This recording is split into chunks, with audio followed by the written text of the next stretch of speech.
Amy, welcome to In The Pews. Thank you so much. Thank you for coming out here. Now, you're with the Office of Evangelization and Catechesis. Evangelization and Catechesis. Now, you're separate from the youth ministry, right? Yes. So our Archdiocese, we do our catechetical offices a little interestingly. We have my office, which handles children and adults and sacraments related to children and adults. Okay, so baptism, First Communion. All the sacraments of initiation. And then the youth, the adolescent years, get carved out, and they have a separate catechetical office just for them. And that's OAS. That's OAS. Okay. And that's two separate groups, huh? It is. We're very fortunate in this archdiocese that we have a catechetical document that serves as kind of a unifying force for all of our efforts. So the framework, the catechetical framework for lifelong faith formation is the document that kind of ties together all of our work. But obviously, methods are very different. You don't catechize 6-year-olds the same way you catechize 16-year-olds, or at least you shouldn't. Yeah. You really shouldn't. So that's, but again, there's a lot of overlap because, of course, in smaller parishes, it's not like they have 17 people to do catechetical formation. So we wind up serving a lot of the same people in the parishes. Now, your last name, how do you pronounce that? Auzenne. Auzenne. Auzenne. What's the origin of that? It is French. French. That is why you have all of those vowels that don't seem to make sense. So are you Creole? I am. My family is French Creole from South Louisiana. Is that where you grew up? No. I grew up here in Houston. Okay. I'm a second-generation Houstonian. My grandparents, 3 out of my 4 grandparents, came from Louisiana right after the Second World War. And settled here along with lots of other folks. There was a large migration of French Creoles from South Louisiana who moved to Houston in the 50s and 60s. That was an interesting time then, huh? 50s and 60s, before desegregation. Right. My father's family were among the first, one of the first families to actually integrate their Catholic school at St. Francis of Assisi parish. And then my dad was one of the first people to integrate St. Thomas High School here in Houston. Do they have a lot of stories about what it was like back then? They do. What is the one that gets you the most? I remember my godmother, my father's sister, tells a story about going to Mass at St. Francis of Assisi. And if there was no room, right, even if there was room, Black families sat in the back. And that was just the expectation that the Black families would sit in the back. And that was the expectation all over the country, more or less. But one story, she tells a story about one particular Sunday that at that time there was a push to integrate the Catholic schools. Okay. So this would have been late 50s, early 60s. And the pastor of their parish got up and he gave a homily on the evils of segregation and why he had decided that they were going to integrate their Catholic school.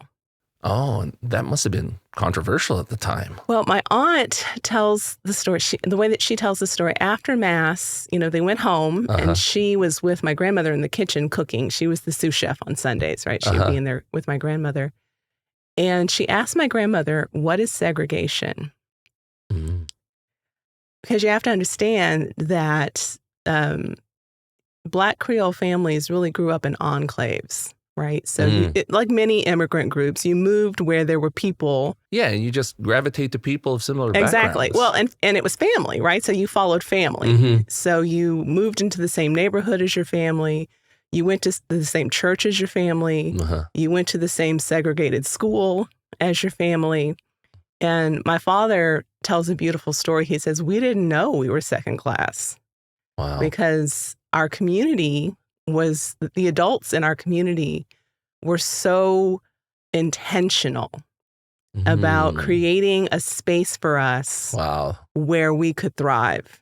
That's nice. And it was because of that space that they created that when opportunities became available, they were ready to step into them, right? Because they had had really great educations. They had support from family. They had, in a lot of ways, they had sidestepped some of the negativity that comes from being told that you're second class. Because they never experienced, really, in a lot of significant ways, they never experienced. They never felt it. Yeah. Wow. Yeah. That's a very different experience. And then integrating the school, that was an experience. At one point, St. Francis of Assisi Parish was a white working class parish that had some Black families. Okay. When they integrated the school, it very quickly became a Black working class parish because white families left. Oh, the whole white flight thing. Yeah. And then, of course, my mother's parents actually founded. They were founding members of Our Lady Star of the Sea on the east side of town, which was founded, again, because Black Creole families from South Louisiana did not like being treated like second-class citizens in their own parish. I remember my aunt saying, Mom and Dad put money in the collection plate every Sunday to pay for a school that their children couldn't attend. Wow. But they did so not because they wanted to prove something or that, they did so because they believed in the Eucharist. They believed in the gospel. And they passed those values down to us. So my mother's parents, my maternal grandparents, were part of a group that founded a parish in near Galena Park. It's actually in Houston. It's right across the street from the Ship Channel. Okay. And they called the parish Our Lady Star of the Sea because so many of the men in that early group worked in the Ship Channel or very close to it. So the title Our Lady Star of the Sea was given to the parish. But it also has, of course, a very deep significance for African Americans if we think about the Middle Passage. And we think about the ways in which we came to this country. So many of us did not complete that journey. Yeah.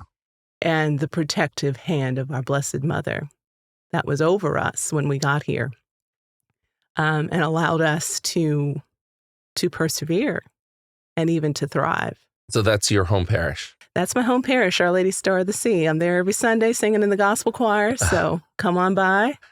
Did you go to a Catholic school there? Or? I did not. I am a product of public schools. My father worked at a Catholic school, so he couldn't afford to send us to Catholic school. I'm a product of the public schools in Houston. And then for college, I went north. I went to a women's college, Mount Holyoke College in South Hadley, Massachusetts. It sounds like your family was very involved in the church growing up. So it was all Catholic all the way. It was. Church was just something you did, right? It was not like, should we go to church this Sunday? It's like, well, should we breathe air today? So it was very much a part of your identity. Right, you weren't.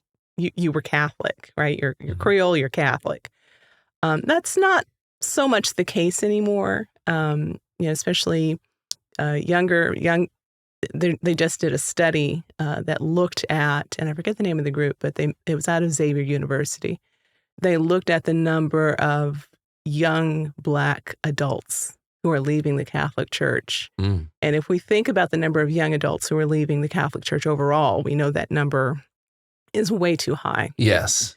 Well, it's even higher among African American Catholics. Wow. And for lots of reasons. But one of the main reasons cited is that they feel that the church is not responsive enough to issues of social justice, like racism, like institutionalized privilege that normalizes the experiences of one group over another. And they really want our church to speak more bluntly and more intentionally about the dignity of the human person as it relates to racial prejudice. Wow. Wow. Your experience there as a Catholic in that area, did it, was it unique in any way? Well, it's unique to me in that I am a very light-skinned Black woman. Mm. So, you know, that experience tends to be foreign to a lot of people, Mm-hmm. not in my community. I'm sure some people, Yeah. they mistake you as a white person. All the time. I've had many colleagues come and say, well, why do you say that you're Black? Mm. Well, why do you say you're Italian? Well, because I am. Well, there you go. And there's and again, people, if it's not part of your experience, you don't understand that there were things called miscegenation laws. There's this crackpot theory called hypodescent, which basically said that Black blood was a contaminant. Oh, boy. And that if you had one Black relative, that your bloodline was contaminated. Oh, wow. Right. And so you were Black, regardless of how fair your skin was. In Louisiana, in the 1700s, they had to pass a law called the Tillon laws. What's that? And so Tillon is a name for a head covering, for a scarf that you would wear on your head. Okay. Right? And so the problem was that too many white men were mistaking fair-skinned Black women for white. Oh, boy. And this was seen as a real problem because, of course, Black blood contaminates. You don't want to contaminate your pure white blood. So the law was passed that Black women had to cover their hair. And this was meant to be something that would, if you think about why did Jews have to wear a star, right? Because you want to distinguish them. You want to say they look like a normal person, but beware. Wow. And my ancestors, the free women of color in New Orleans, they said, fine, we'll cover our hair. And they went and they made these beautiful head coverings. And they covered them with jewels and feathers, and they made them out of brocade and silk. And in fact, were so beautiful that the white women started wearing them, which, spoiled the whole thing. And that's my people. That's who I come from. Growing up as a lighter skinned person, were you kind of treated a lot differently? So the question that I got asked a lot, and this is not unique to my experience as a light-skinned Black woman, what are you? Right? People say that, what are you? And they're very blunt, what are you? Because in our country, in our society, race is so much a part of how we interact that until I can put you in a box, I'm not sure how I should treat you. I'm not sure how I should think about you. Right? So, and that question came from Black folks, white folks, Asian folks, right? Because again, I have to be able to put you in a box before I know how to interact with you. And that question, I think for a lot of people, not just light-skinned Black women, but for a lot of people who kind of are in this racially ambiguous space, is a very political, polarizing, emotional question. Because not who are you? What are you? Which is a very different question, right? It's a question that says, objectify yourself for me. What do you say when people say that? When I was younger, I didn't quite know what to say. So, I asked my parents and they said, well, you're Black. So, okay, I'm Black. Well, I'm Black. No, you're not. Well, my mom and dad said I am, so I think they would know. Do you try to get smart with them and say, well, I'm a child of God? Well, just like you. over the years, my patients were really... So when my two oldest children were very little, like my son was maybe 3 or 4 and my daughter was still a baby in her little baby carrier. So he must have been no older than 3 because she was very little. We went to our local bookstore, and at this particular bookstore, they had a train station, a little train table. And my son loved trains. So I went and got a stack of books, and I sat down next to the train table, and he's playing. And then another little boy came, and he said, oh, look, Mom, I have a friend. Great, honey, you and your friend play trains. And I'm looking through my books, and my daughter's taking a nap. And, that mom sense, right? That mom sense starts tingling. And I look up, and this other woman, she's getting really close to this other mom is getting very close to my son. And so, what is this about? And she starts touching his hair, and she's, asking him questions, and he's playing, right? He doesn't care. He's a kid. So I something about this didn't feel right to me. So I got my daughter, and I said, "Hey, honey, it's time for us to go now." And of course, like 3-year-olds, "I don't want to go. I'm playing with my friend." And so I said, "Okay, baby, well, you can have like 2 or 3 more minutes, but then we really got to go." And I stood there next to him. And the woman, looks at me and she says, "Oh, your children are so unusual looking." Okay, I'm not sure what makes them unusual. Okay. Well, what does their father look like? Which is code for, are you black? Are these kids black? Because they don't look black. And I looked at her, I said, "Well, he's got 2 eyes, 2 arms, 2 legs. But what you really want to know is if he's black." Yes, he is. As a matter of fact, I married him, and we're going to make a whole army full of kids that look just like these. And I got my kids and I left. And later on, I told my husband that story. And I said, "Yeah, she said our kids were unusual looking." He said, "Well, you should have told her kid was effing ugly." I said, "No." Oh, no. It is not that baby's fault that his mama has an ugly attitude. Have you had any of those types of experiences at church? Yeah. Yeah. I mean, at a different situation, I had taken a bunch of kids to a youth conference. And I worked in parishes for 20 years, and I worked at fairly large suburban parishes, so they were very diverse for the most part. I took a bunch of kids to a youth event here in the Archdiocese, and there happened to be, we were seated next to another parish that I knew well as one of our predominantly Black parishes here in the Archdiocese. And the kids were just being kids as far as I could see. There was nothing really sinister or nefarious that they were doing. And another volunteer from a different parish came up and said, "Well, they must have been giving away scholarships to the inner city parishes." And I just looked at her and said, "What makes you think that?" "Well, I mean, why are all these kids even here? Are they even Catholic?"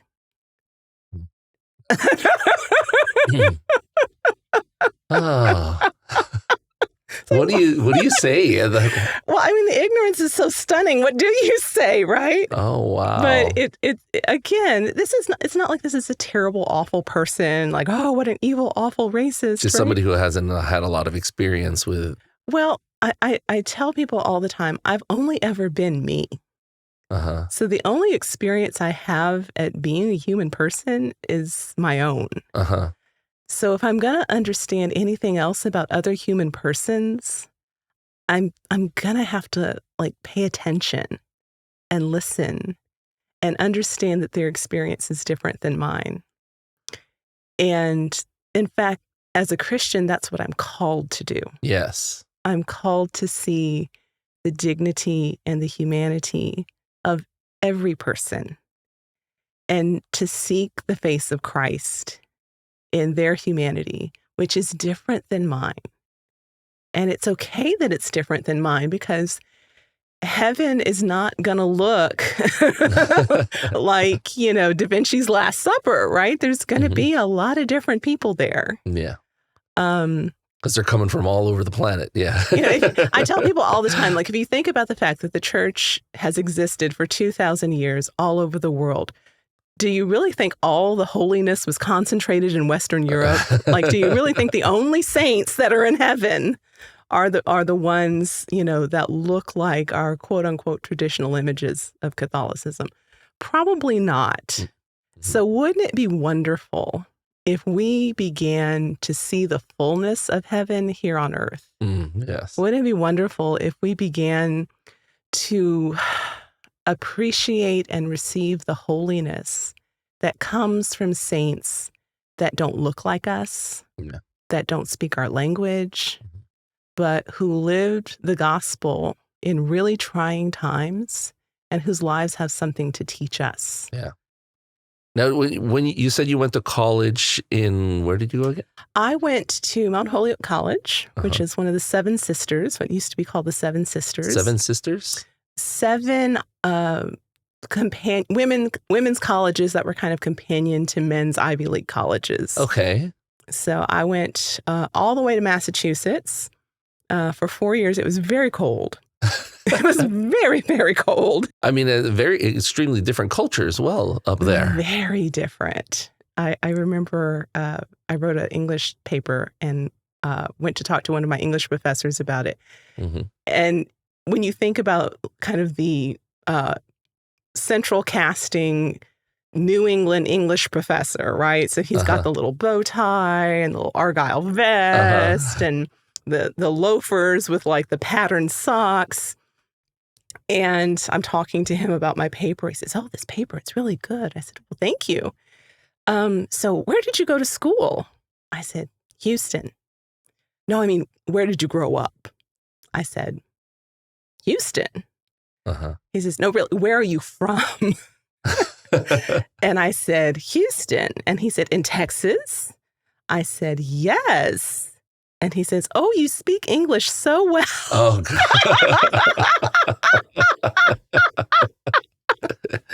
At which point I said, "Well, it is a language we speak there." Did he expect you to be like in cowboy boots or something like that? No, but it was like, "Oh, you're not from one of our, prestigious women's prep schools here in New England, and yet somehow you managed to master the English language. Oh, congratulations." Now, the parishes up there, I'm sure, are very different because I would suppose a lot of them have like an Irish background. So back then, I'm not going to tell you how many years ago I was in college, but let's say more than 20. Ye olden days, right? Same here. We had, of course, our Catholic community on campus, which is the one that I was the most involved in. Okay. And then we didn't really go outside the college because, first of all, I didn't have a car and it was cold. Did I tell you it was cold? Like a lot of the year, it was cold. So the last 3 years, my dorms were very close to the chapel where we had mass. So it's much easier just to walk to the chapel than to even think about trying to get in a car and drive somewhere. And it was lovely in that there was the school did and still does welcome a large number of international students. Okay. So our Catholic community on campus, we had women from Malaysia, we had women from China, we had women from Central and South America, we had women from Goa, we had, I again, growing up in Houston, Texas, which is a fairly diverse place, it was still very eye-opening to be a part of that community and to see how the faith lived and was expressed in so many places. Oh, yeah. They had different versions. They had different Marys than we had. They had different saints than we had. They had different customs, liturgical customs than we did. And so a lot of our experience was figuring out, how do you do Lent with Catholics from 40 countries? Oh, yes. Yeah. What does that look like? Yeah. Because probably each different culture is like, we always do this. Exactly. And like the Polish Catholics, like, we have to have this. And, the Malaysian Catholics, no, we have to have this. Which it was wonderful. Like, it was hard sometimes. It was really hard sometimes because, as a Black American, I was definitely the minority in that group. And so a lot of times I would have to go to other Black Protestant church. If I wanted to hear gospel music, right, I had to go to the Black Protestant church. If I wanted to hear preaching in the way that I was accustomed, I had to go to the Black Protestant church. Which was beautiful as well because I met lots of other, different kinds of folks. But I never lost my roots, right? So I knew that I was Catholic. And so that was my center. Actually, my conversion experience happened probably my first few days of college. Really? So you kind of swayed during high school? Oh, yes, Lord. I went on walkabout. I quit pretty much my senior year of high school. I'd quit going to Mass, Christmas and Easter. And like, if my dad looked especially sad, like I'd get up and go to Mass. Uh-huh. Your parents didn't like force you or? No, my parents divorced when I was young. Okay. And at that point, I think I was putting them through so many other things. They were like, okay, we're going to pick our battles. Yeah. So it was my first morning. So I'd gotten in like really late the night before, and I found my dorm room. I hadn't even unpacked because I got in so late. I just like put my blankets on my bed and went to sleep. And the next morning, I was so tired, I hadn't even closed the door, right? So the door to the hallway is wide open. So the next morning, one of the other women from down the hall comes and she knocks on my open door. And she says, "Hey, are you Catholic?" And like took me a minute, like, what did she just, oh, she's asking me if I'm Catholic. Okay. And so I said, yeah. And she says, "Oh, I'm going to go there's Mass this morning and I'm going to go find the chapel. And do you want to come with me?" This is my dear friend Liz from Philly, which I had never heard a Philly accent before. I was like, so they're asking me if I speak English, but okay. She lovely woman. And so she and I went and found the chapel. And of course, Mass had already started because we were running late. And I went and I sat with her in the back.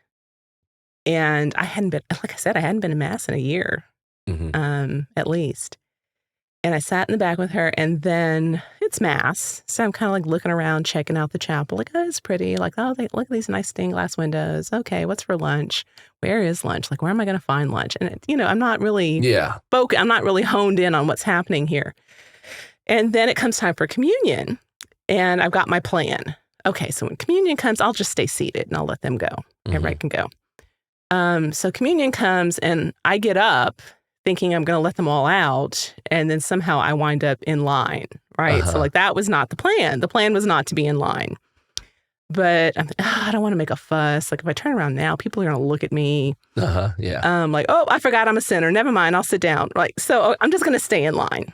So I'm like, okay, I'm going to do the thing where you cross your arms. Like I know. Okay, cross your arms. So my arms are crossed. And we're going. And again, I'm not thinking about anything in particular. And so we get up to the front of the line.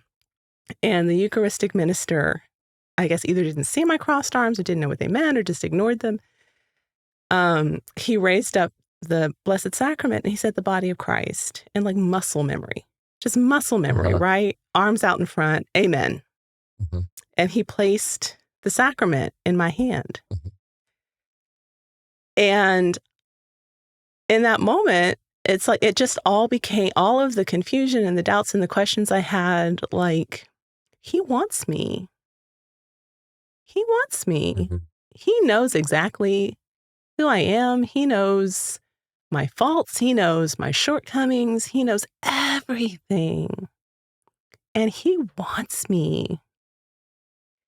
And I went back to my pew and I just cried, right? Because the first step to loving God is just to realize how much he loves you, right? So just to be open to the love that's already there. Like, I don't have to like convince myself to love him. I just have to allow myself to be loved by him. And then there's just no other response. It's muscle memory. When you find someone who loves you that much, there is no other reasonable, rational response to that kind of love. And so that, and for those folks who, are sitting on the edge of their, I did consume the host, right?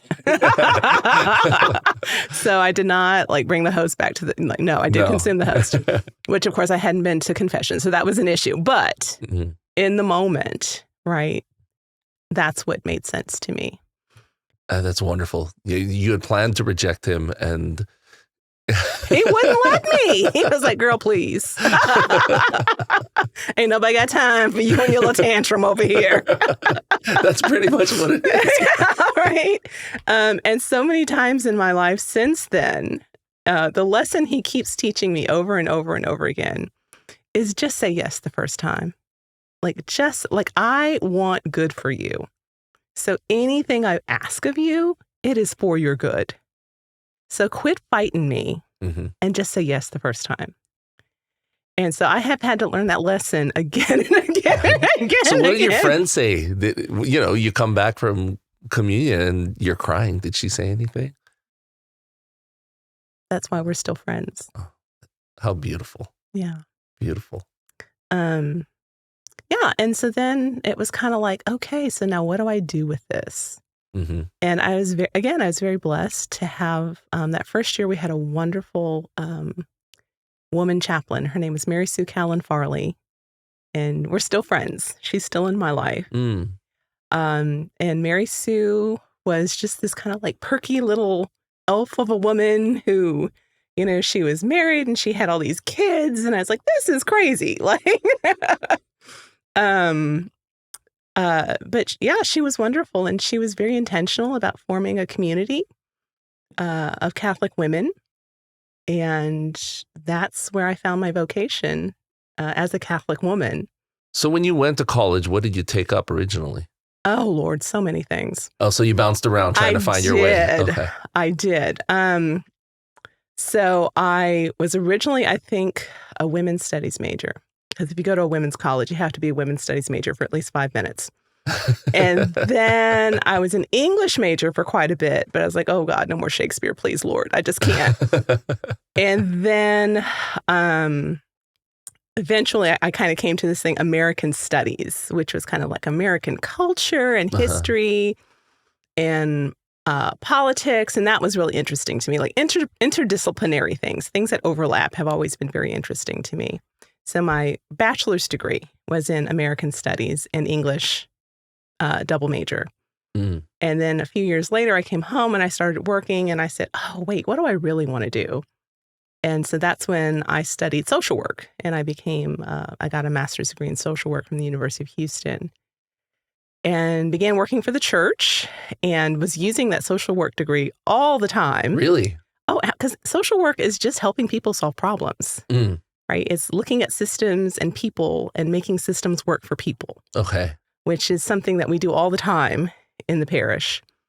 And then finally realizing, okay, I should probably get something theological. And I wound up with a master's degree in Catholic education. So what office did you work for here? So my first job in the church, I was the coordinator of youth ministry at St. Catherine of Siena in Spring Branch, which is the parish where my husband and I were married, and did that for a few years. Then from there, became the first full-time youth minister at St. Edithstein in Katy. During my tenure there, made a transition from youth ministry to director of religious education, so children, adult formation. And then from there, moved to St. Edward in Spring, where you moved around a lot. I did. I couldn't keep a job. I don't know. Or maybe there's just a need everywhere. That's what it is. Well, what it is that in ministry, there are seasons, right? So I at least that's been my experience in my professional ministry career, is that the Lord sends you to a place for a time and for a purpose. And when your purpose is fulfilled, then it's time to move on to the next thing, because the next mission is for somebody else. Okay. At least that's been my experience. So, you said St. Ed. So St. Catherine of Siena. Okay. Then St. Edithstein. And then St. Edward. Okay. And I was at those parishes for a number of years. Then from St. Edward, I moved to St. Ignatius just in time for the pandemic. Oh. So I got to St. Ignatius in December of 2019, and the pandemic got there March of 2020. So I was with St. Ignatius during the pandemic years when we were trying to figure out how to do everything online, in small groups, You're socially still new there, distanced. and then wow, still getting to know people, and wow, Knew no one. I knew no wow. one. But we figured it out. We figured it out. And one of the graces of that experience is that I met a woman by the name of Gloria Aldridge, who had begun some work in the parish around the document Open Wide Our Hearts, which is the most recent pastoral letter on racism that came out, I think, in 2018. And pandemic kind of stole its thunder, Oh, yeah. right? So there's all of these recommendations, pastoral recommendations in the document that nobody could do because it's all like, let's get together, have these conversations, like talk to one another, build community separately in your isolated spaces. But Gloria had started some work with the document. And when I got there, the two of us kind of found each other. And she said, I want to continue working with this document, breaking open this document, but I don't know how we do that if we can't get together and actually talk to each other. So I said, well, I tell you what, let's try out this Zoom thing. Like, I hear good things about this Zoom thing. Let's try this out. And neither one of us is like, I don't know, what is this that you click? Okay. We started with monthly conversations, breaking open the document on Zoom. Okay. And I think we had 7 people. And then we had like 12 people. And then we had 15. And then we had 20. And then we had 30. And then we had 40 and 50. Wow. And we were, Gloria was the best. Gloria would just call people and say, hey, do you want to come talk to us? And they'd say, oh, okay, yeah, sure. And so we had some wonderful speakers that came and kind of broke open different topics for us. I learned so much. And then the folks that would come and join in the conversations, we're getting more and more diverse. So we had not just Catholics, but we had, folks from other faiths, Jewish folks and Episcopalian folks and Sikh folks and Buddhist folks. And, and they just were really interested in having this conversation with us. And I always say that kind of the secret sauce is that it's very Catholic in its approach, right? So we don't hide the fact that we are Catholic people having a conversation about social justice that is rooted in the Catholic tradition. And for that reason, it's open to everyone. Yes. Like, anybody can come and have this conversation with us. And it has continued to grow. So when I came to the diocese about a year and a half ago, Father Norbert Meduja was very kind to let me bring the program with me to the diocese. So we are continuing these conversations around this document, around questions of faith and social justice and racial equality that's very much rooted in our Catholic identity. What's the name of the document again? It's called Open Wide Our Hearts, 2018. But there's actually a document that I love even more that is celebrating 40 years this year. It's called What We Have Seen and Heard. And it was written in 1984 by the Black bishops of the United States at that time. Very prophetic document. So if you read it today, it could have been written yesterday. Really? Very prophetic document. Wow. But Open Wide Our Hearts deals with racism more generally. So it's talking about the sin of racism more generally. And for that reason, it's more general, right? But it's still very specific in the fact that racism is a sin against the dignity of the human person, and that the church has a legacy in the United States of practicing racism. And it's one that we have to own up to so that we can be healed. Yes. Right? Sin doesn't heal in darkness. Yeah. You got to drag that sucker out in the light. Yeah. And what we have seen and heard is it's the Black bishops who are speaking specifically to Black Catholics in the United States. But what I find really beautiful is that the first part of the document is speaking specifically about the gifts of Black Catholic spirituality. And what are the gifts that are particular to the African American experience of Catholicism. And if you're a Black Catholic, it's so affirming to say, yes, this is what I have seen and heard. This is what I have experienced in my Black Catholic parish, in my Black Catholic family.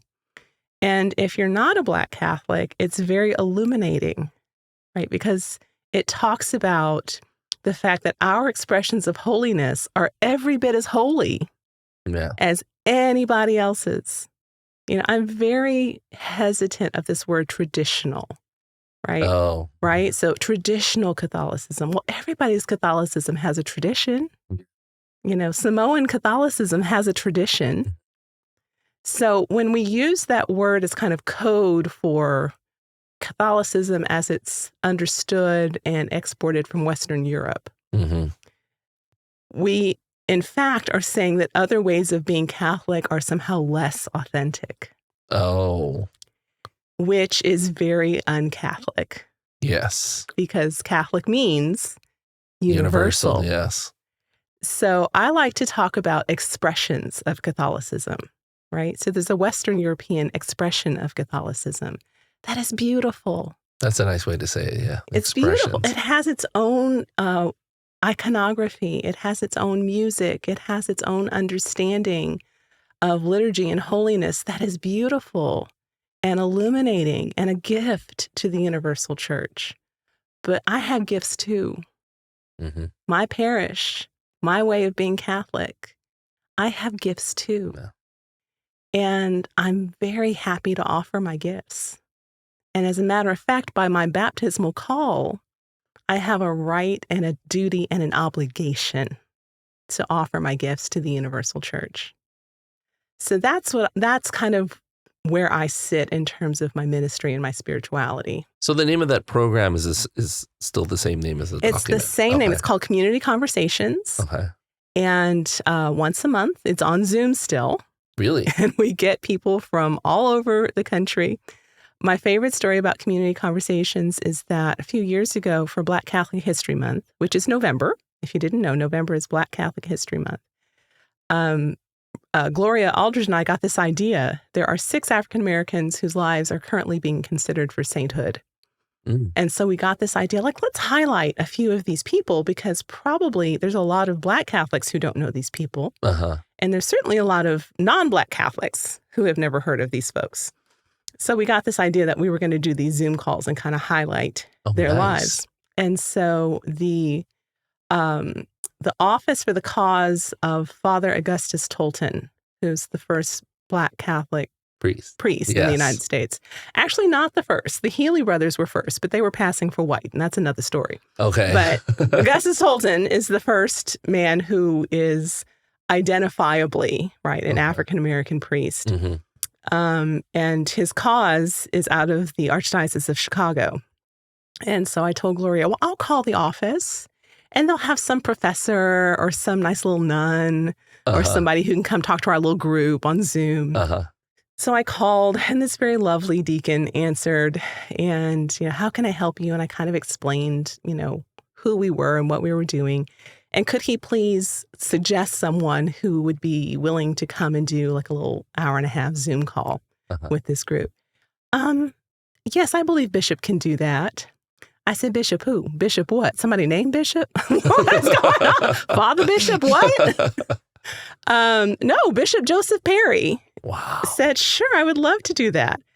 And it is by far my favorite experience of Community Conversations because he called in, he didn't have his jacket on, right? It was just him in his study with his cup of coffee. Wow. And he spoke and he answered questions. And it was like having a cup of coffee with your favorite uncle. Wow. It was so lovely. Do you record these? We do. Okay. We do. Are they on YouTube or something? So we don't post them because the topics and the conversation are about very sensitive topics. Yeah. Which shouldn't really be sensitive topics. But one of the promises that we make to people is that we're not going to publicize these things so that people feel free to say what they need to say. And to ask questions. Without it winding up, Father so-and-so said such and such on this, Zoom call. Or you'll get the haters online making comments and taking things out of context. Yeah.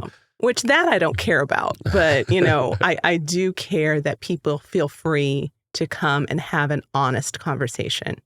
So how often are these It's the sessions? third Wednesday of every month from 10 to 12 on Zoom. Gloria and myself, we host.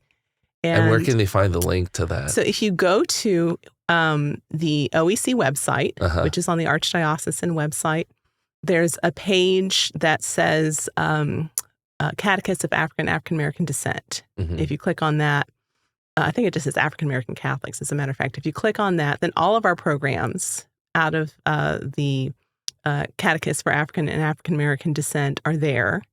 So Community Conversations is there. We actually have a morning of prayer in the African American tradition that's coming up next Saturday, February 17th for Lent. And the Archdiocesan Gospel Choir. We have many of our clergy and catechetical leaders who are going to be offering reflections from what we have seen and heard. And we're breaking open the Holy Mass and looking at how the spirituality of Black Catholics is expressed in and received by the Holy Mass. I'm excited. It's going to be really good. That is cool. I was there Wednesday night listening to the choir rehearse. I don't think I've ever heard the choir. Oh my gosh, they're so good. I was just thinking, I gotta Google this choir and see what they're so good, and it's several parishes come together to form this choir when it's needed. So it's kind of like the Avengers, right? They assemble when they're needed. They go out and have their adventures, and then they have like their side quests, and then like when they're needed, they assemble. For they sing at the MLK Day Mass every year. They're going to be singing at this event. So different events, as the Archdiocese invites them, they come and they sing at these different events. So I'm really excited. It's going to be really good. And my hope is that we will have lots of folks who have not experienced the gifts of Black Catholic spirituality to come and to receive, because it is a very, very rich gift. Tell me about your work now with, in your current position. So I am the director of the Office of Evangelization and Catechesis, which sounds very fancy. For my friends and family that don't know what that is, I just tell them I'm the head Sunday school teacher. Down here in Protestant country, they understand Sunday school. So my office is responsible for, as I mentioned, children's catechesis, adult catechesis, sacraments of initiation for children, and adult confirmation. Right. So other sacraments kind of belong to other RCIA offices. is also... RCIA actually belongs to the Office of Worship. Okay. But children's catechumenates, so children, people under the age of 18, who come through the RCIA, soon to be OCIA process. Yes. We work with them. And we do all of the formation for catechist and catechetical leaders. We have a certification process for catechists and catechetical leaders that we oversee. The director for ministry with persons with disabilities is in my office. Homeschool and home study resources and support is in my office. So, yeah, we do a lot. We like to keep busy. And it's the most fun I've ever had at work. Feels like you wear a lot of hats and do a lot of very different specialized roles. We do. At the chancery, different chanceries separate things out differently. Okay. We have a very large multicultural diocese. So our programs tend to be broad. But the trick is to have programs that are broad enough to serve lots of different kinds of people, but to have people who are focused enough that when there's one person who needs help, they're available, right, to reach out to that one person and mentor them or accompany them or talk them down, whatever is required. And we do all of that, as do, most of us in the Chancery. I would say there's very few Chancery offices that aren't wearing lots and lots of different hats. How many people are under you in your office right now? So we have six associate directors, and then myself, and then... So each associate director focuses on one specific... Correct. So we have Sister Maria Gretti, who focuses on our catechetical framework curriculum for children. Okay. She also does homeschool families, home study families, and she's also our liaison to the Vietnamese community. Okay. Melissa Alvarez, who does ministry with persons with disability. She also is my right hand with Early Childhood Center. She was an early childhood director, Okay. Which is another thing I help with. I take care of all of our early childhood centers here in the Archdiocese. Oh, wow. And then Miguel Vences, who takes care of our formation programs for catechists and catechetical leaders. We also have Matt Kiernan, who does sacraments and sacramental coordination. He also helps to coordinate a program called ECHO, which is we have interns from the University of Notre Dame come and work in our archdiocese and parishes in our archdiocese for 2 years. Oh, wow. So he's the point person for that. Uh-huh. Brian Garcia Luenzi, who takes care of our adult formation in English and is our in-house kind of, tech geek. So anything online or technical that we can't figure out, Brian can usually figure it out. Adrian Herrera, who does adult formation in Spanish, as well as Brian and Adrian are team leads in our office. So they kind of help me out with some of the bigger picture stuff. So big initiatives, grants, anything like that comes through, they help me with that. What is something that your office does that people don't know about at all? Like the biggest thing that surprises people? What? Our archdiocese does? I would say probably ministry with persons with disability. People don't know that Melissa is there. And she does quarterly gatherings with folks either working in ministry with persons with disability, family members who have a family member who is a person with a disability, persons with disability that are in ministry or are working with us to help our parishes and our programs to be more inclusive. And that covers, mental health as well as physical disability and chronic conditions that cause people to have kind of, limited movement or hearing or vision. So she does a lot and she stays very busy. But a lot of times I get calls all the time from parishes where, okay, we have this family and there's this child who's on the autism spectrum. And so we can't, do that because we don't have anybody in our parish catechetical program who is specialized in autism. Well, you don't need anybody specialized in autism. You just need to catechize the child, right? So there's a conversation that needs to happen. And actually, that's a bigger issue that I see in a lot of our parishes is we kind of have lost the understanding of accompaniment. So we get very good at developing programs, right? Fill out this form. It's every Wednesday from 7 to 9, especially around sacraments. If a person comes and says, I want to baptize my baby. Okay, baptism classes are Mondays from 7 to 9. So show up, fill out the paperwork, sit through the class, and then turn in your paperwork and we'll schedule your baptism. Well, that's not really the best way to go about it if we actually want them to come back after the baptism. Oh, yeah. Right. So a lot of times my catechetical leaders, and I have said this myself, these people, all they want is their sacraments. All they want is their sacraments. They come for baptism, they leave. They come for First Communion, they leave. They come for confirmation, they leave. And all they want is this piece of paper. And the question that I have to challenge myself and my colleagues with is, what else are we offering them? Are we offering them community? Are we offering them accompaniment? They're here. Yeah. They're here.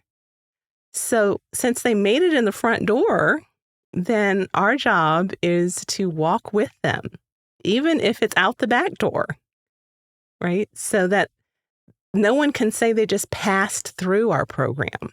Oh, yeah.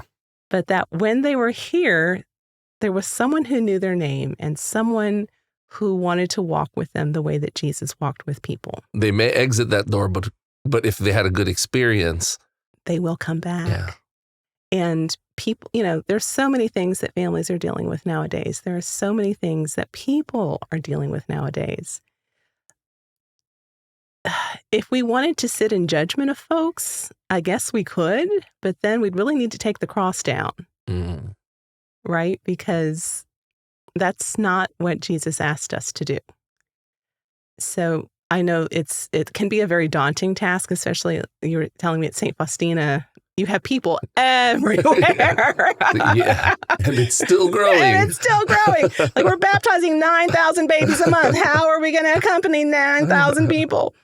But really, there are ways to build processes into, especially our sacramental preparation, where when a person wants to receive a sacrament, the first thing they do is set up an appointment to sit down with a person who says, okay, great, you want to baptize your baby. Tell me about your family. Tell me, about, okay, so how long have you guys been married? Oh, you've been married 7 years. Oh, that's great. And all right, so here's the conversation we need to have around godparents. So that the first time they hear that, their divorced, remarried sister-in-law can't be their godmother is not when they're sitting in a room with 20 other couples. Oh, yeah. Right? So that conversation can happen one-on-one. Well, why is that? I'm so angry and disappointed about that. So they can, ask their questions and it can be answered and addressed and, in a very, in the proper setting. And, but it is very difficult. It's a lot of work, but I don't know of anything that's worth having that's easy in the having, right? So if we want to build parishes where people are encountering Christ, there's not a program that we can do, right? There's no off the box, like, oh, this one, here, let's buy this one, and then we'll implement it, and then everybody will love Jesus. It's as simple and as hard as relationships. So a program is good if it helps you build relationships. And if it's not doing that, then it may be good for some things, but it's probably not good for much. Wow. So that's do you think that's the biggest challenge right now at your office?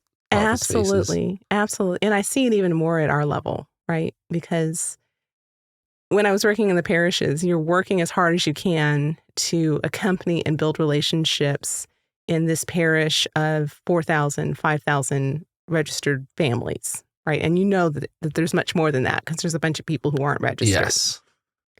At my level, I'm trying to figure out how to help people build relationships in 148 parishes, and assorted missions. And the pandemic did a number on us, right? So there was a lot of staff turnover and changes that happened. We did a survey in my office last year. And we asked our catechetical leaders, tell us, what was your experience? How long have you been in your parish? Something like 30% of them have been in their parishes for less than 5 years, which if you're a catechetical leader, that's still, in those first 5 years, you're still building relationships. Yeah. So we have a bunch of people who are brand new to their parishes. So they're trying to build or rebuild programs in parishes after the pandemic. And then we have an awful lot of people who are brand new to our profession.